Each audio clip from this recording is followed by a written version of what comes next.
दोस्तों, आज मैं सीडीपी के महत्वपूर्ण प्रश्नों को लेकर आया हूं और इस प्रश्नों का आज मैं एक्सप्लेन नहीं करूंगा। खुद इस प्रश्नों को सॉल्व करना होगा और कमेंट में बताना होगा। चलिए प्रश्नों को हम लोग शुरू कर लेते हैं। पहला प्रश्न दिया हुआ है, प्रतिभाशाली बालकों को पढ़ने के लिए किस प्रकार के अध्यापकों की आवश्यकता होती है? पहला ऑप्शन है विशेष प्रकार के योग्य अध्यापक, सामान्य अध्यापक, ऐसे अध्यापक जो छात्रों के व्यवहार को समझ न सके और ऐसा अध्यापक जो पारंपरिक शिक्षण कार्य में प्रवीण न हो। तो चलिए आपको 5 सेकंड का मैं समय दे रहा हूं, आप लोग इसको सॉल्व करके कमेंट में बताइए। ये प्रतिभाशाली बालक को यहाँ पे पढ़ाना है, तो यहाँ पे सामान्य अध्यापक से तो काम चलेगा नहीं। ऐसे अध्यापक जो छात्रों के व्यवहार को समझ ना सके, ये भी नहीं होगा। ऐसा अध्यापक जो पारंपरिक शिक्षण कार्य में प्रवीण न हो, नेगेटिव दिया, ये भी नहीं होगा। तो हमारा करेक्ट आंसर क्या हो जाएगा? 1 हो जाएगा, विशेष प्रकार के योग्य अध्यापक। ठीक है, चलिए अगला क्वेश्चन पर चलते हैं। दूसरा क्वेश्चन देखिए और आप लोग आंसर करिए। यदि कोई बालक सामान्य बुद्धि होते हुए भी अपनी उम्र के अनुसार गणितीय योग्यता जैसे जोड़ या घटाना इत्यादि को ठीक से नहीं कर पाता है, उसे क्या कहते हैं? आप लोग आंसर करिए जल्दी। डिसलेक्सिया, डिसग्राफिया, डिसकैलकुलिया, उपयुक्त सभी। कौन सा आंसर होगा आप लोग बताइए। तो हमारा करेक्ट आंसर क्या हो जाएगा? डिसकैलकुलिया। ठीक है, 2 का सी आंसर हो जाएगा। इसमें बच्चा जो है गणितीय योग्यताएं जैसे जोड़ और घटाव ये सभी कार्य नहीं कर पाता है डिसकैलकुलिया में। चलिए अगला क्वेश्चन देखते हैं। किस मनोवैज्ञानिक का मानना है कि चिंतन की क्रिया बालक में पहले होते हैं और बाद में उससे संबंधित भाषा का विकास होता है? वाइगोत्स्की, ब्रूनर, जीन पियाजे, विलियम जेम्स। आप लोग आंसर करिए। तो ये कथन है जीन पियाजे का। 3 का सी यहाँ पे करेक्ट आंसर होगा। 4th नंबर क्वेश्चन देखिए। केली और थर्स्टन के अनुसार बुद्धि निर्माण के लिए प्राथमिक मानसिक योग्यता का होना जरूरी है। निम्न में से क्या थर्स्टन के अनुसार बुद्धि निर्माण की प्राथमिक योग्यताओं में से नहीं है? निगेटिव क्वेश्चन पूछा हुआ है, इस चीज को देखिए और आंसर करिए, कमेंट में बताइए। ये जो प्रश्न है बहुत ही महत्वपूर्ण है एग्जाम की दृष्टि से। पहला है प्रत्यक्षीकरण संबंधी योग्यता, तार्किक व वाचिक योग्यता, सांख्यिकी योग्यता और संगीतात्मक योग्यता। देखिए आज मैं इस प्रश्न को एक्सप्लेन नहीं करूंगा, आपको खुद से आंसर करना है। चलिए 4th का आंसर मैं यहाँ बताता हूँ। यहाँ पे देखिए बुद्धि निर्माण की प्राथमिक योग्यताओं की बात पूछ रहा है, तो इसमें से कौन सा नहीं है? तो प्रत्यक्षीकरण, तार्किक और सांख्यिकी ये तो सभी होगा। जो हमारा संगीतात्मक योग्यता है ये नहीं होगा। तो करेक्ट आंसर हमारा डी हो जाएगा। चलिए नेक्स्ट क्वेश्चन की ओर बढ़ते हैं। 5 नंबर क्वेश्चन देखिए क्या दिया हुआ है। सामाजिकरण वह प्रक्रिया है जिसके द्वारा बच्चे उन सामाजिक निर्णय और आत्मनियंत्रण को प्राप्त करते हैं जो उनके समाज के जिम्मेदार प्रौढ़ सदस्यों के लिए आवश्यक होते हैं। यह कथन किनका है? आप लोग आंसर करिए। ऑप्शन है एल्किंग बैनर, जॉनसन एंड जॉनसन, वोगार्ड्स और किम्बल यंग। आप लोग कमेंट में आंसर करिए। तो हमारा करेक्ट आंसर हो जाएगा Elkind and Banner. Correct answer option A. चलिए अगला क्वेश्चन देखते हैं। थ्योरी क्लास में इन सभी चीज़ों को डिटेल से कराया जाएगा। 6ठा क्वेश्चन है, यह अवस्था जब बच्चा किसी वस्तु के विषय में अमूर्त चिंतन ना करके तार्किक रूप से वस्तु एवं घटनाओं के विषय में चिंतन आरंभ करता है, तो बालक किस अवस्था में होता है? ऑप्शन आप देखिए और इसका आंसर कमेंट में बताइए। पूर्व संक्रियात्मक अवस्था, औपचारिक संक्रियात्मक अवस्था, मूर्त संक्रियात्मक अवस्था, संवेदी परक अवस्था। ये इजी क्वेश्चन है, जल्दी आप लोग कमेंट में बताइए। तो हमारा करेक्ट आंसर हो जाएगा, यहाँ देखिए अमूर्त चिंतन तो नहीं करता है यहाँ पे, लेकिन तार्किक रूप से वस्तु एवं घटनाओं का क्या करता है? चिंतन आरंभ करता है। तो यह किस में हो जाएगा? मूर्त संक्रियात्मक अवस्था। ऑप्शन सी हमारा सही हो जाएगा। चलिए बढ़ते हैं नेक्स्ट क्वेश्चन की तरफ। ये क्वेश्चन जो है काफी इंपॉर्टेंट है, ये अगर ये प्रश्न के इर्द गिर्द ही आपके एग्जाम में प्रश्न देखने को मिलेगा। आप लोग स्क्रीनशॉट करके इन प्रश्नों को रख लीजिए। किशोरावस्था बालक के जीवन का सबसे तूफानी होता है। इसी अवस्था के दौरान बच्चे अधिकतर जगह समायोजन नहीं कर पाते हैं। जिस कारण उन्हें अनेक परेशानियों का सामना करना पड़ता है। आपके अनुसार इनमें से क्या किशोरावस्था की विशेषताएं नहीं है? निगेटिव दिया हुआ है। पहला ऑप्शन है, इस अवस्था में बालकों में समस्या की अधिकता होती है, कल्पना की अधिकता होती है, सामाजिक अस्थिरता होती है, इसमें विरोधी प्रवृत्तियों का विकास होता है। यहाँ पे क्वेश्चन निगेटिव दिया हुआ है, नहीं दिया हुआ है, तो आप लोग इसको करेक्ट आंसर बताइए ऑप्शन में। बी ऑप्शन दिया हुआ है, इसमें से बुद्धि का अधिकतम विकास हो जाता है, नेतृत्व की भावना हो जाती है, अपराध प्रवृत्ति का विकास भी हो जाता है, रूप में परिवर्तन एवं स्थिरता व्यवस्थित हो जाती है। ठीक है। सी दिया हुआ है, इस अवस्था में समायोजन की क्षमता काफी ज्यादा पाई जाती है, किशोरावस्था की अवधि कल्पनात्मक एवं भावनात्मक होती है। इसमें से कौन सा नहीं होगा? इस अवस्था में बालकों में समस्या की अधिकता, कल्पना की अधिकता, ये सभी चीजें तो ठीक है। बी ऑप्शन दिया है, इसमें बुद्धि की अधिकता का अधिकतम विकास हो जाता है, नेतृत्व की भावना हो जाती है, अपराध प्रवृत्ति का विकास, ये सभी चीजें होने लगती है, ये भी ठीक है। किशोरावस्था की अवधि कल्पनात्मक एवं भावनात्मक होती है, ये भी ठीक है। ऑप्शन सी जो है, इस अवस्था में समायोजन की क्षमता काफी ज्यादा पाई जाती है। ठीक है, तो यही हमारा इस प्रश्न के अनुसार करेक्ट आंसर ऑप्शन सी हो जाएगा। चलिए बढ़ते हैं नेक्स्ट क्वेश्चन की ओर।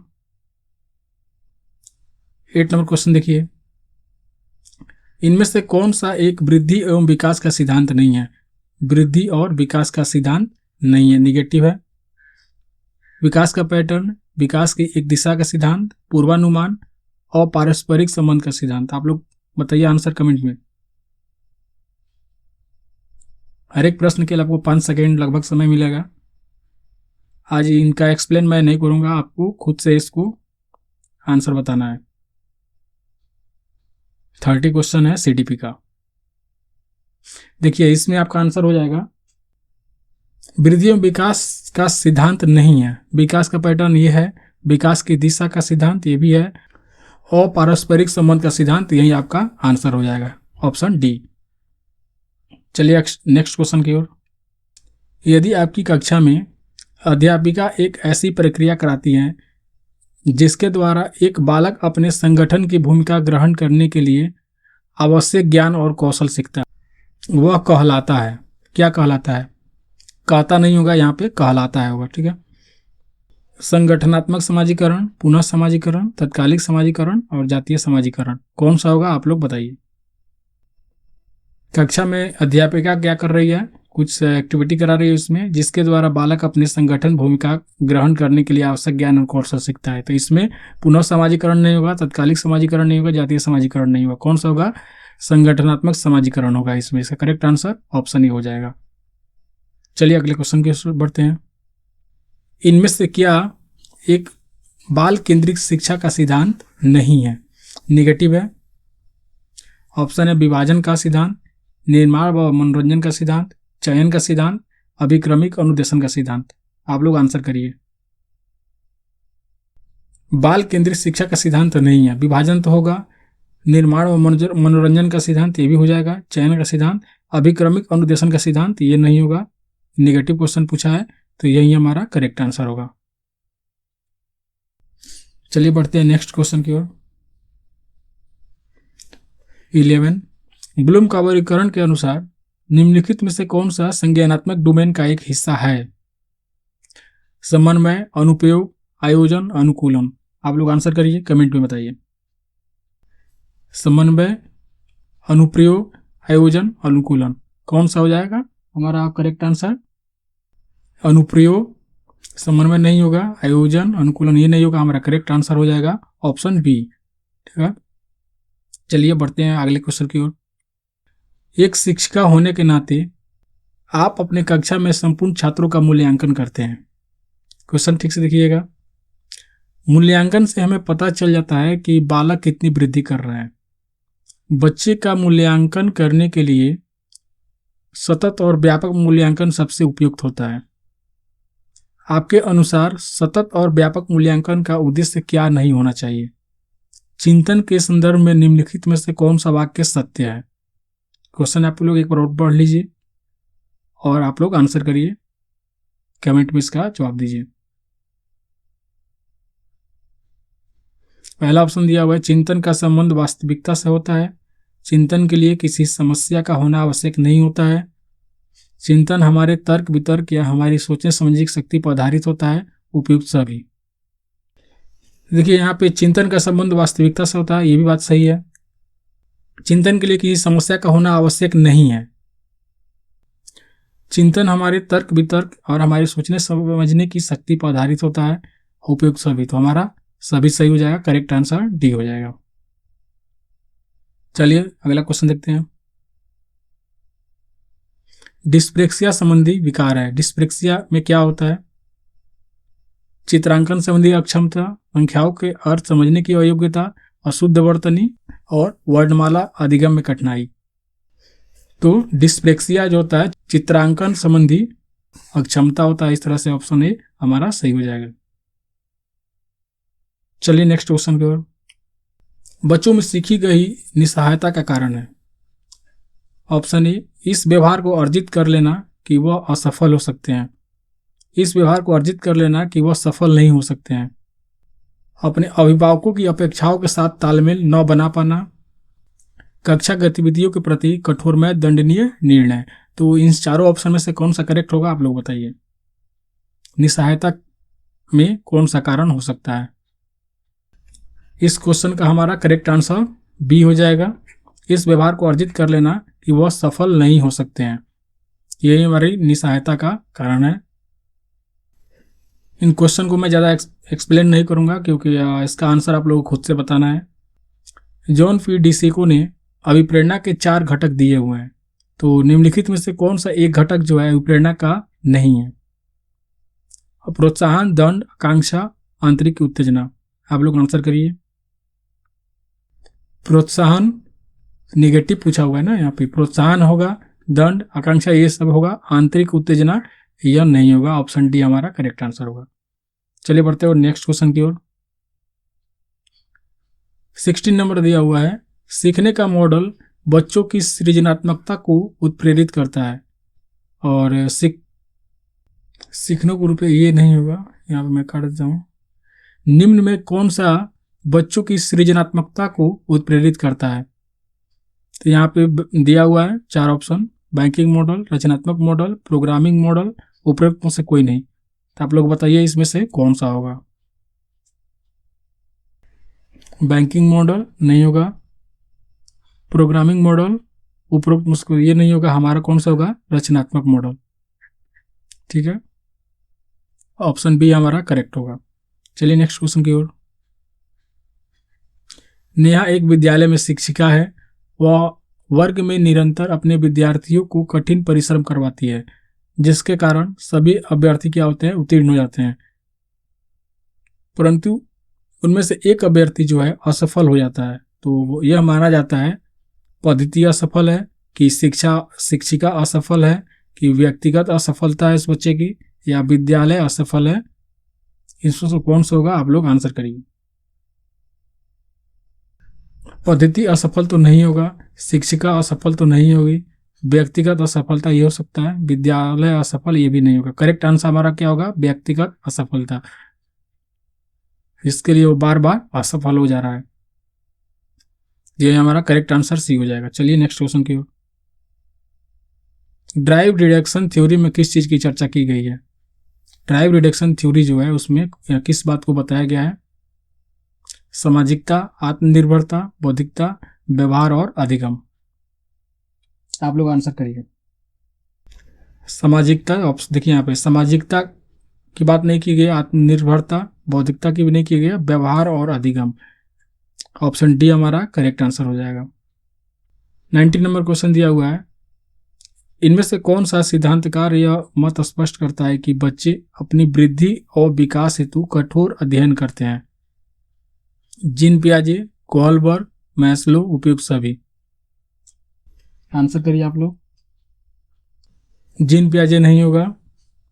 इनमें से कौन सा सिद्धांतकार यह मत स्पष्ट करता है कि बच्चे अपनी वृद्धि और विकास हेतु कठोर अध्ययन करते हैं? जीन पियाजे नहीं होगा, कोहलबर्ग नहीं होगा, उपयुक्त सभी नहीं होगा। कौन सा होगा? मैस्लो। ऑप्शन सी हमारा करेक्ट होता है। चलिए अगला क्वेश्चन देखते हैं। 20 नंबर दिया हुआ है कि भारत में सर्वप्रथम बुद्धि परीक्षण किसने और कब किया? भारत की बात बोल रहे हैं यहाँ पे, ठीक है। CH राइस 1920, गुहार्ड ने 1922, राइस ने 1923 में, CH राइस ने 1922 में। भारत की बात पूछ रहे हैं यहाँ पे, क्वेश्चन इंपॉर्टेंट हो जाता है, आंसर करिए आप लोग। CH राइस 1920 में नहीं होगा, यहाँ पे 1920 दिया हुआ, ये गलत है। गुहार्ड ये भी गलत है, राइस ने ये भी गलत है, 23 नहीं होगा। CH राइस कौन सा होगा? 1922, ये हमारा करेक्ट हो जाएगा। चलिए अगला क्वेश्चन देखते हैं।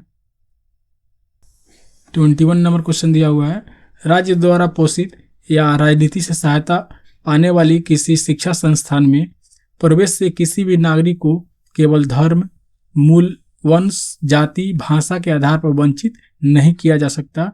यह है किसमें दिया हुआ है? आप लोग बताइए। धारा 29 से ये नहीं होगा, उपयुक्त में से दोनों तो होगा नहीं, 29 से ये भी नहीं होगा। कौन सा होगा हमारा? धारा 29 बी हमारा करेक्ट होगा, ऑप्शन बी हमारा करेक्ट हो जाएगा। अगला क्वेश्चन है, यदि अध्यापक को अपने विद्यार्थियों में नैतिक मूल्य का विकास करना हो तो अध्यापक को क्या दृष्टिकोण अपनाना चाहिए? पहला ऑप्शन है, शिक्षक छात्रों में नैतिकता का विकास करने के लिए उन्हें हमेशा नैतिकता का पाठ पढ़ाएंगे। शिक्षक को बच्चों में नैतिकता की भावना विकसित करने के लिए ज़्यादा परवाह नहीं करनी चाहिए। एक शिक्षक का दायित्व है कि वह स्वयं भी नैतिक हो और छात्रों को भी नैतिक बनाए। उपयुक्त सभी। आप लोग आंसर करिए। देखिए, पहला ऑप्शन दिया हुआ है, शिक्षक छात्रों में नैतिकता का विकास करने के लिए उन्हें हमेशा नैतिकता का पाठ पढ़ाएं। जी नहीं, ये तो नहीं होगा कि हमेशा नैतिकता का ही पाठ पढ़ाते रहें। शिक्षक को बच्चों में नैतिकता की भावना उत्पन्न करने के लिए ज़्यादा परवाह नहीं करनी चाहिए। ये तो बिल्कुल गलत बात है। एक शिक्षक का दायित्व है कि वह स्वयं में नैतिक हो। देखिए, ये बात सही है। पहले नैतिकता का पाठ पढ़ाने के लिए शिक्षक को स्वयं नैतिकता का पालन करना होगा और तब क्या होगा, छात्रों को नैतिकता का पाठ पढ़ाना होगा। ठीक है, तो करेक्ट आंसर हमारा सी हो जाएगा, डी नहीं होगा। चलिए अगला क्वेश्चन देखते हैं। एक बच्चा अतीत की समान परिस्थिति में की गई नीतियों के आधार पर नई स्थिति के प्रति अनुक्रिया करता है। क्वेश्चन थोड़ा टेढ़ा है, लेकिन इस क्वेश्चन को आप लोग बढ़िया से समझिए और उसके अनुसार आप लोग आंसर करिए। सीखने का प्रभाव का नियम, सीखने का तत्परता का नियम, सीखने का सादृश्यता का नियम, सीखने की प्रक्रिया का विवृत्ति का नियम, कौन सा करेक्ट होगा आप लोग बताइए। देखिए, बच्चा जो है अतीत की कोई परिस्थिति है, उसको क्या कर रहा है, नई स्थिति के साथ में अनुक्रिया कर रहा है। तो ये हमारा क्या हो जाएगा, सदृश्यता का नियम हो जाएगा। ऑप्शन सी हमारा करेक्ट हो जाएगा। चलिए अगले क्वेश्चन की ओर। अगला क्वेश्चन दिया है, जीन पियाजे के अनुसार तृतीय वृत्तीय अनुक्रियाओं की अवस्था कौन सी अवस्था का भाग है? संवेदी पेशी अवस्था, मूर्त संक्रियात्मक अवस्था, पूर्व संक्रियात्मक अवस्था, औपचारिक संक्रियात्मक अवस्था। क्वेश्चन बहुत ही बढ़िया है, आप लोग आंसर करिए। देखिए, यहाँ पे देखिए, तृतीय वृत्तीय अनुक्रिया, ये जो होता है संवेदी पेशीय अवस्था की भाग होता है। ठीक है, तो ये करेक्ट आंसर हमारा ये हो जाएगा, ये सभी गलत हो जाएंगे। चलिए अगले क्वेश्चन की ओर। अगला क्वेश्चन दिया है, वाइगोत्स्की के सिद्धांत के अनुसार कौन सा एक कथन सही नहीं है? वो इसमें से ऐसा कथन का चुनाव करना है जो सही नहीं है। तो पहला है, इस सिद्धांत के अनुसार समीपस्थ विकास का क्षेत्र मानसिक कार्य पर आधारित होता है।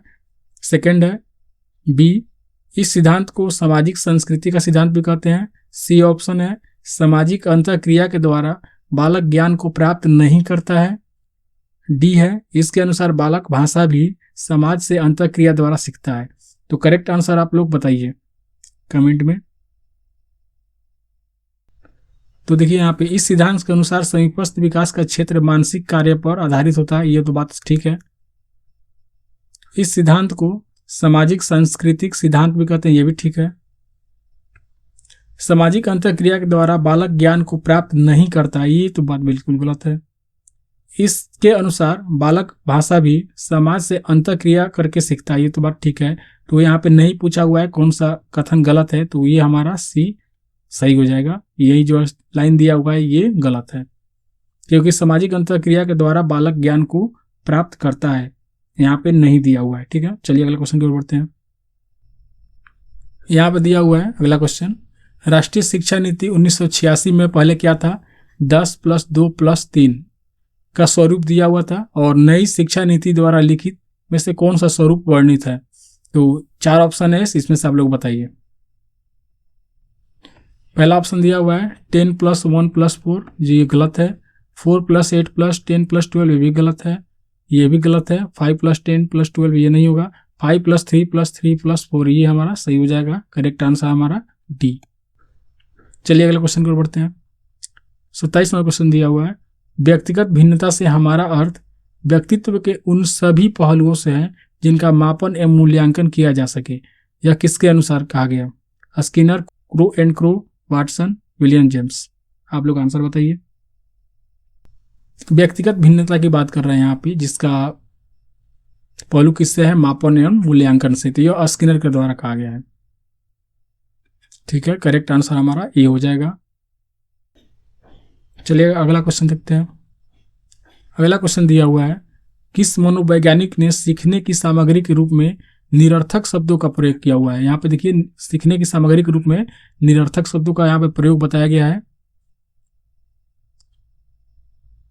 पहला ऑप्शन है एबिंगहॉस ने, थॉर्नडाइक ने, गेट्स ने, क्रो एंड क्रो ने। जल्दी आप लोग आंसर बताइए।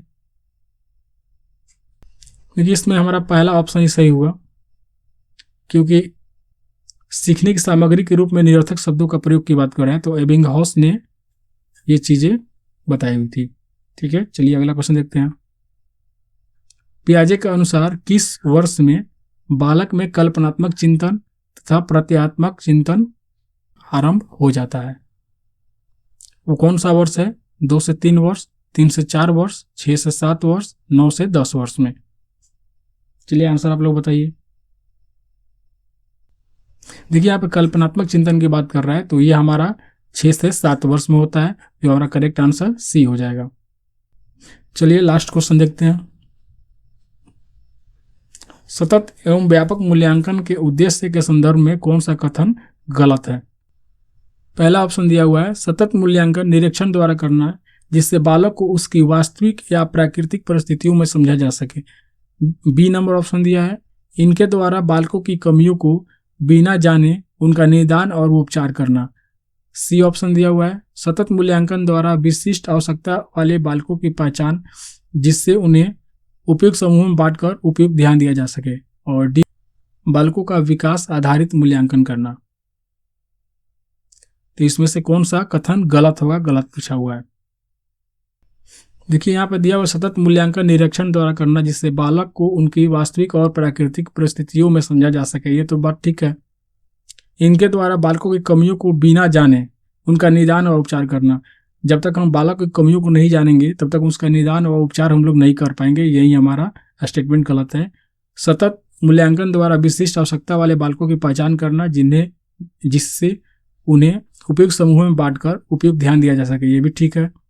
बालकों का विकास आधारित मूल्यांकन करना, ये भी ठीक है। तो ऑप्शन बी जो हमारा गलत दिया हुआ है, गलत पूछ रहा है यहाँ पे, तो हमारा गलत लाइन है ये, तो इसलिए ऑप्शन बी हमारा सही हो जाएगा। इस तरह से हमने 30 प्रश्न देखे और आपको बताना है कि आपको कितने आ रहे हैं, कमेंट में आप लोग बताइए। और ये बताइए कि प्रश्न का श्रृंखला कैसा लगा। आज प्रश्नों का एक्सप्लेन नहीं किया हूँ क्योंकि ये प्रश्न आपको खुद से बताने थे। आज का क्लास कैसा लगा आप लोग कमेंट पे बताइए। और चलिए मिलते हैं अगले सेशन में।